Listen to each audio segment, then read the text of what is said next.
What's up, guys? It's Kara Corey here, and as you know, MTS came out with recently Snickerdoodle MTS Whey, which is awesome for the holiday season. Who doesn't like Snickerdoodle cookies? So ever since this came out, I've had people writing on my social media accounts asking for a Snickerdoodle cookie recipe. So I'm going to give the people what they asked for tonight. We're going to go ahead and get started. First thing you're going to want to do is preheat your oven to 375 degrees. And I always like to get my pan set up ahead of time. So I have a cookie sheet and I like to use parchment paper on it. Makes it nice and easy to bake the cookies. And I still spray it with a non-stick cooking spray just to make it easier to get those little suckers off there. So we're going to go ahead and set that aside. And for this recipe, it is critical that we mix our wet ingredients separate from the dry ingredients. Then we're going to kind of sift it all together. So to begin, we're going to start with our dry ingredients and get those all mixed up. And what we're going to use, and again, there's always alternatives, so you guys usually ask me, you can use alternatives for most of these ingredients. I am going to use oat flour for the flour base. If you don't have oat flour on hand, as I mentioned, you can grind up some oats, or you can also use whole wheat flour, white flour. I don't care what kind of flour you use, but I really like the oat flour for baking. So 2 full cups is going to go in our bowl. For sweetener, again, you can do this a few different ways. I'm going to use a combo of Splenda and also some of this coconut palm sugar. Coconut palm sugar basically acts like a brown sugar, but I kind of like having both in there. If you don't have brown sugar, you can just use one or the other. Doesn't matter. You can really kind of sweeten it to your preference.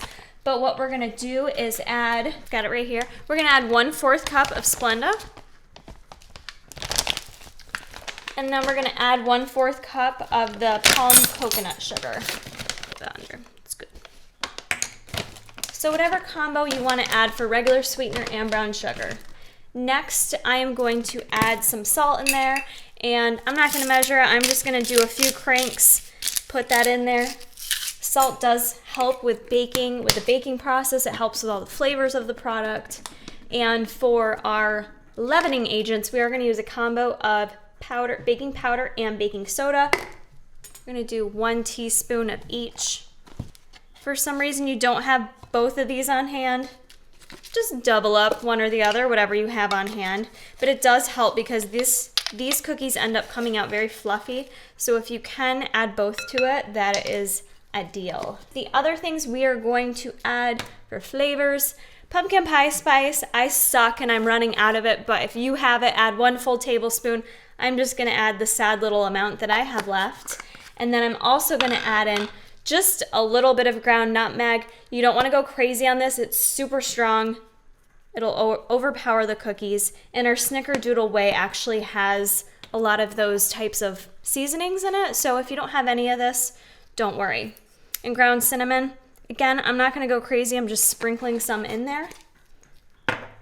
As I mentioned, Snickerdoodle has a lot of those nice flavors in there. So we're going to go ahead and add 1 full scoop.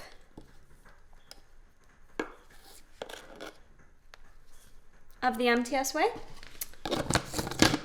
And that should make up most of our dry ingredients. I'm going to go ahead and stir this around. Okay, for our wet ingredients, what we're going to use, and this is such a great staple to have on hand, is 100% pure pumpkin. This is great to use in baking. It really helps in cookies, especially maintain the moisture. You'll find these cookies stay super soft and nice and moist. So 1 full cup of that pure pumpkin, we're going to add right in our bowl. We are also going to use some plain Greek yogurt. If you want to use flavored yogurt, you can, but it's not really necessary because we're adding so many other flavors to this recipe. So I'm just going to use the same spoon and add 1/2 of a cup of the plain Greek yogurt in there. Next thing we're going to add is 2 whole eggs. What I'm going to have you do is just add 1 egg at a time. And I want you to go ahead and stir up what's in there first before you go and add the other egg.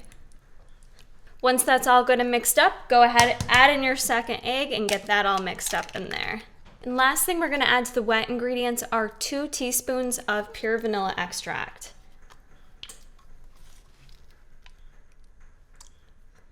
Once you get that in there, go ahead and give it another mix and get that all mixed in. You can almost tell as you're mixing this up, the batter gets nice and fluffy. So make sure you mix it up real good. And then what I suggest you doing too, just because everyone's preference is different, take a little taste of the batter and see if the sweetness is to your liking.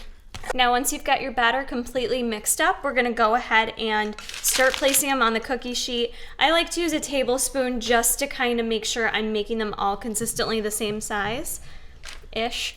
So I'm gonna go ahead and make sure I know where my pan is here. I'm gonna do like 2 tablespoons per cookie because I wanna make them like a little bit bigger. It's okay if they're not perfectly the same size, but totally up to you. If you wanna make more like giant ass cookies, go ahead and do that too. That's always fun. So I've got 16 pretty big cookies. You can tell they already look thick. We're gonna go ahead and put them in the oven. Again, that's 375 degrees. We're gonna bake these guys between 10 to 12 minutes. All right, guys, I let my cookies bake for 10 minutes and that seemed to be perfect because I like them a little bit more on the softer side. So as you can see, they come out nice and big and fluffy.